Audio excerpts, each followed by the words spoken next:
அனைவருக்கும் வணக்கம். வைனதேயாவின் கதை நேரம். நா. பார்த்தசாரதியின் மணி பல்லவம். அத்தியாயம் 5. பூத சதுக்கத்திலே ஒரு புதிர். எழில் பூம்புகார் நகரத்தில் மீண்டும் காலம் அரும்ப விழித்து பூத்தது ஒரு நாள் மலர். திருவிழா கோலம் கொண்ட பேரூர்க்கு செம்பொன் நிறை சுடற்குடம் எடுத்து சோதிக்கதிர் விரித்தாற்போல் கிழக்கு வானத்தில் பகல் செய்வோன் புறப்பட்டான். முதல் நாள் இரவில் சற்றே அடக்கமும் அமைதியும் பெற்று ஓய்ந்திருந்த இந்திர விழாவின் கலகலப்பும் ஆரவாரமும் அந்த பெருநகரின் ஒவ்வொரு பகுதியிலும் எழுந்தன. காலை போதுதானே இந்த ஆரவாரங்களை நகரின் எல்லா இடமும் அடைய முடியும். மாலையானால்தான் எல்லா அழகுகளையும் எல்லா கலகலப்பையும் கடற்கரை கவர்ந்து கொண்டு போய்விடுமே. மாபெரும் இந்திர விழாவின் 2வது நாள் காலை நேரம் இவ்வளவு அழகாக மலர்ந்து கொண்டிருந்த போதுதான் முல்லையின் பொலிவுமிக்க சிரிப்பும் இளங்குமரனின் பார்வையில் மலர்ந்தது. சிரிப்பினால் முகத்துக்கும் முகத்தினால் சிரிப்புக்கும் மாறி மாறி வனப்பு வளரும் முல்லையின் வளைக்கரங்கள்தான் அன்று காலை இளங்குமரனை உறக்கத்திலிருந்து எழுப்பின. கண்ணிலும் நகையிலும் நகை பிறக்கும் இடத்திலுமாக கவர்ச்சிகள் பிறந்து எதிர் நின்று காண்பவர் மனதுள் நிறையும் முல்லையின் முகத்தில் விழித்து கொண்டேதான் அவன் எழுந்தான். பெண்கள் பார்த்தாலும் நகைத்தாலும் தொட்டாலும் சில பூக்கள் மலர்ந்துவிடும் என்று கவிகள் பாடியிருப்பது நினைவு வந்தது இளங்குமரனுக்கு. மலர்ச்சி நிறைந்த பொருள்களினால் மற்றவற்றிலும் மலர்ச்சி உண்டாகும் என்ற விளக்கம் எவ்வளவு பொருத்தமானது. பெண்களின் பார்வைக்கும் புன்னகைக்கும் பூக்கள் மலர்வது மெய்யுரையோ புனைந்துரையோ, ஆனால் ஆறறிவு பெற்ற மனித மனங்களே மலர்ந்து விடுகின்றனவே. எத்தனையோ குழப்பங்களுக்கு இடையே இந்த பேதை பெண் முல்லை தன் நோக்கினாலும் நகைப்பினாலுமே என் மனதை மலர வைக்கிறாளே. இந்த அற்புத வித்தை இவளுக்கு எப்படி பழக்கமாயிற்று என்று தனக்குள் எண்ணி வியந்தவாறே காலை கடன்களை தொடங்கினான் இளங்குமரன். அருட்செல்வ முனிவர் கட்டிலில் அயர்ந்து படுத்திருந்தார். இளங்குமரனும் முல்லையும் அவரை எழுந்திருக்க விடவில்லை.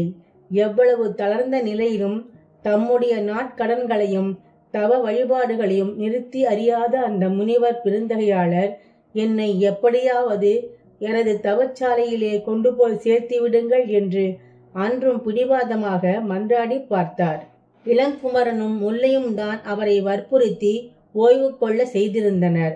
உடல் தேறி நலம் பெறுகிறவரை முனிவர் அந்த வீட்டிலிருந்து வெளியேறலாகாது என்று கண்டிப்பாக உத்தரவிட்டது போல் சொல்லிவிட்டார் முல்லையின் தந்தையாகிய வீர சோழிய வளநாடுடையார். அனுபவமும் வயதும் நிறைந்த மூத்த அந்த பெருங்கிழவரின் குரலில் இன்னும் கம்பீரமும் மிடுக்கும் இருந்தன. சோழ நாட்டின் பெரிய போர்களில் எல்லாம் கலந்து தீர அனுபவமும் வீர பதவிகளும் பெற்று நிறைய வாழ்வு வாழ்ந்து ஓய்ந்த உடல் அல்லவா அது. இன்று ஒடுங்கி தளர்ந்திருந்தாலும் வெளுத்து நரைத்த வளமான மீசையும் குழிந்திருந்தாலும் ஒளிமின்னும் கண்களும் நெடுதுயர்ந்த தோற்றமும் அவருடைய பழைய வீர வாழ்வை நினைவில் கொண்டு வருவதற்கு தவறவில்லை. ஒரு காலத்தில் வீர சோழிய வளநாடுடையார் என்ற அந்த பெயர் 1000 வீரர்களுக்கு நடுவில் ஒலித்தாலே 1000 தலைகளும் பெருமிதத்தோடு வணங்கி தாழ்ந்ததுண்டு. இன்று அவருடைய ஆசையெல்லாம் தாம் அடைந்த அத்தகைய பெருமைகளை தம் புதல்வன் கதக்கண்ணனும் அடைய வேண்டும் என்பதுதான். முல்லைக்கும் தன்னுடைய நண்பனுக்கும் தந்தை என்ற முறையினால் மட்டுமல்லாமல் வேறு சில காரணங்களாலும் இளங்குமரன் வீரசோழிய வளநாடுடையார் மேல் பெருமதிப்பு வைத்திருந்தான். ஆனால் அவருக்கு மட்டும் அவனை பற்றிய மனக்குறை ஒன்று உண்டு. வல்லமையும் தோற்றமும் கட்டழகும் வாய்ந்த இளங்குமரன் சோழ பேரரசில் காவல் வீரர்களின் குழுவிலோ படைமறவர் அணியிலோ சேர்ந்து முன்னுக்கு வர முயலாமல் இப்படி ஊர் சுற்றியாக அலைந்து கொண்டிருக்கிறானே என்ற மனக்குறைதான் அது. அதை அவனிடமே 2 முறை வாய்விட்டு சொல்லி கடிந்து கொண்டிருக்கிறார் அவர். தம்பி, உன்னுடைய வயதில் 1000க்கும் மேற்பட்ட பூம்புகாரின் புறநகர் காவல் வீரர்களுக்கு தலைவனாக இருந்தேன் நான். இந்த 2 தோள்களின் வலிமையால் எத்தனை பெரிய காவற் பொறுப்புகளை தாங்கி நல்ல பெயர் எடுத்திருக்கிறேன் தெரியுமா? நீ என்னடாவென்றால் அவிழ்த்து விடப்பட்ட இளங்காளை போல் இந்த வயதில் மருவூர்பாக்கத்து விடலைகளோடு நாளங்காடி சதுக்கத்தில் வம்பும் வாயரட்டையுமாக திரிகிறாய்.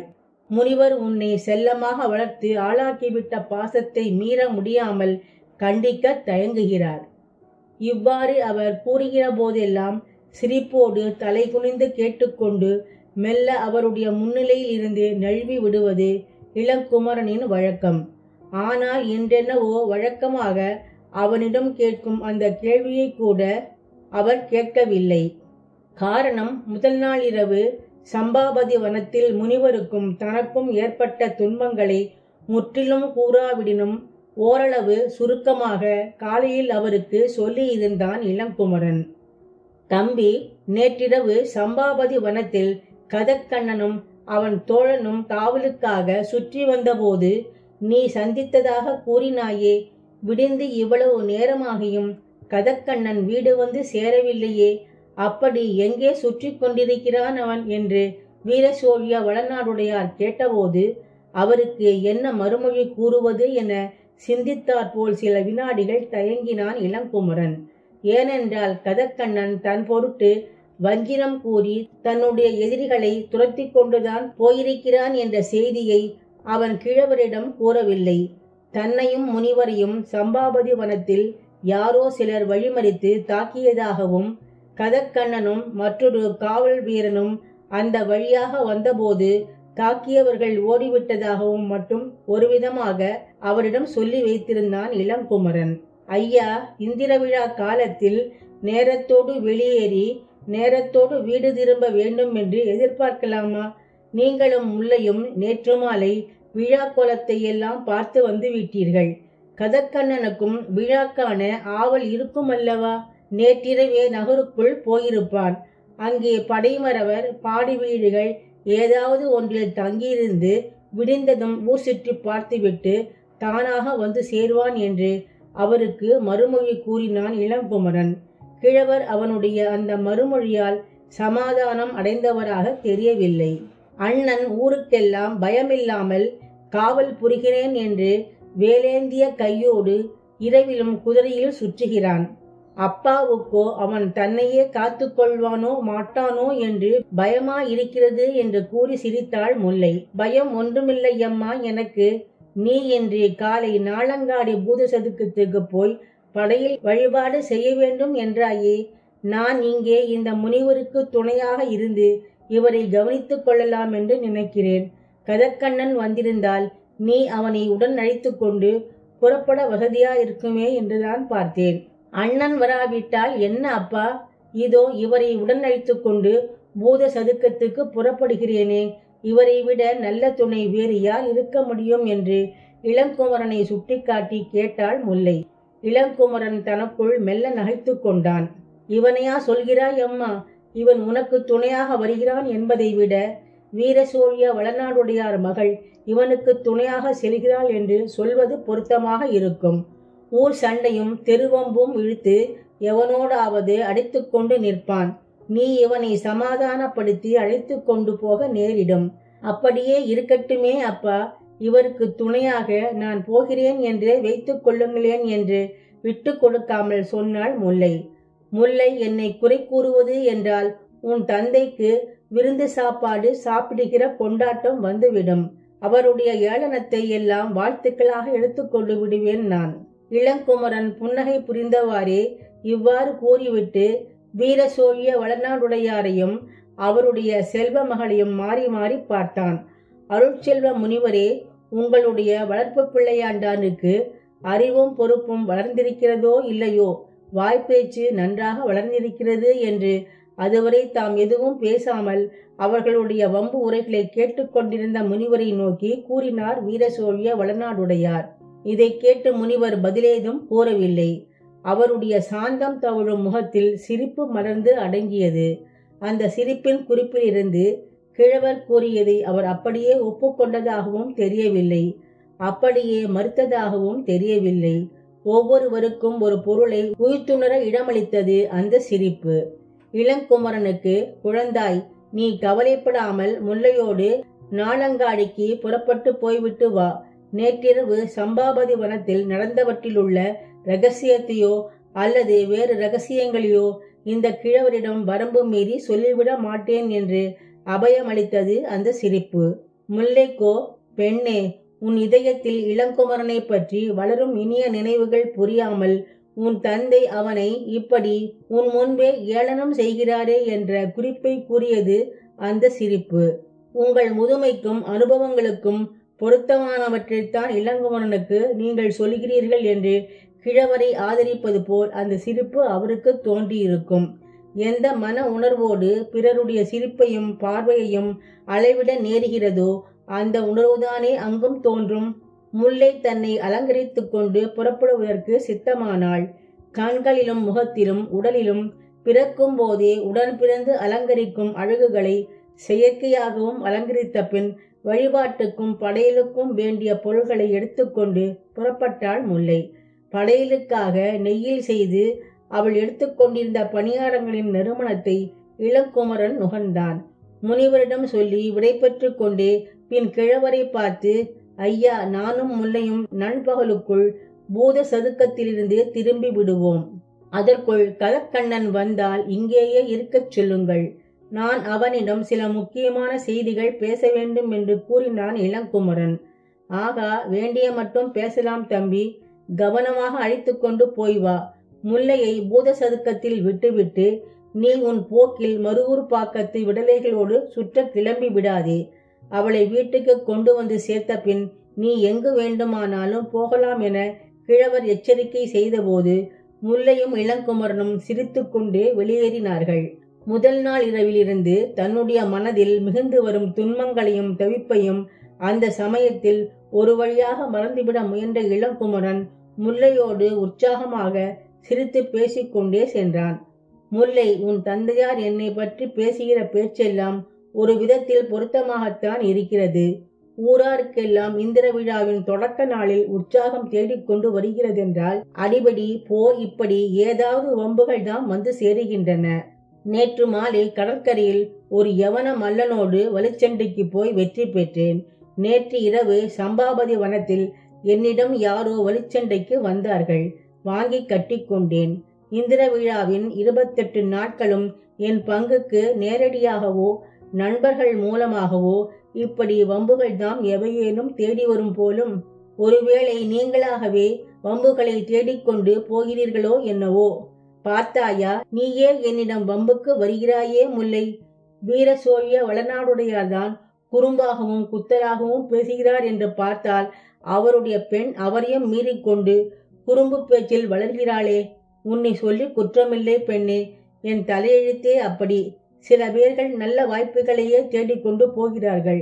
இன்னும் சில பேர்களை நல்ல வாய்ப்புகளே எங்கே எங்கே என்று தேடிக்கொண்டு வருகின்றன. என்னை பொறுத்த மட்டில் நானாக தேடிக்கொண்டு போனாலும் வம்புதான் வருகிறது. தானாக என்னை தேடிக்கொண்டு வந்தாலும் வம்புதான் வருகிறது. வம்பில் யோகக்காரராக இருக்கிறீர்கள் நீங்கள், இல்லையா? அதில் சந்தேகம் என்ன பெண்ணே? இன்றைக்கு வாய்த்த முதல் வம்பு நீதான். இரண்டாவது வம்பு இனிமேல்தான் எங்கிருந்தாவது புறப்பட்டு வரும். இதை கேட்ட முல்லை கலீரென்று சிரித்தாள். இப்படி விளையாட்டாக பேசிக்கொண்டே நாளங்காடியை நோக்கி விரைந்தார்கள் அவர்கள். பூம்புகாரின் செல்வவளம் மிக்க பட்டினப்பாக்கத்துக்கும் பல வகை மக்கள் வாழும் மருவூர்பாக்கத்துக்கும் இடையிலுள்ள பெரும் நிலப்பகுதியாகிய நாளங்காடியில் மக்கள் வெள்ளம் போல் கூடியிருந்தனர். அங்கே கோயில் கொண்டிருந்த சதுக்க பூதம், அங்காடி பூதம் என்னும் 2 வானளாவிய தெய்வ சிலைகள் வெகு தொலைவிலிருந்து பார்ப்போருக்கு பயங்கரமாக காட்சி அளித்தன. பூதங்களுக்கு முன்னால் இருந்த பெரிய பெரிய பலி பீடிகைகளில் பூக்களும் பணியாரங்களும் குவித்து வழிபடுவோர் நெருக்கமாக குழுமி இருந்தனர்.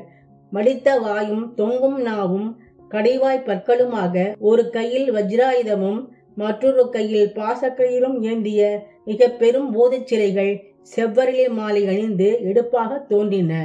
பசியும் பிணியும் நீங்கி நாட்டில் வளமும் வாழ்வும் பெருக வேண்டும் என்று பூதங்களின் முன் வணங்கி வாழ்த்துரை போர்க்குரல் நாளங்காடியை சூழ்ந்திருந்த அடர்ந்த மரச்சோலை எங்கும் எதிரொலித்துக் கொண்டிருந்தது. துணங்கை கூத்து ஆடுகிறவர்களின் கொட்டோசை ஒருபுறம் முழங்கியது. நாளங்காடி பூத சதுக்கத்துக்கு முன்னால் 4 பெரிய வீதிகள் ஒன்று கூடும் சந்தியில் வந்ததும், முல்லை, நீ உள்ளே போய் வழிபாட்டை தொடங்கி படையில் இடு.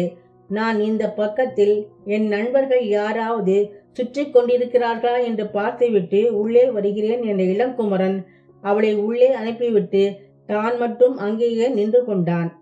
விரைவில் வந்து விடுங்கள், ஏதாவது வம்பு தேடிக்கொண்டு வந்துவிடப் போகிறது.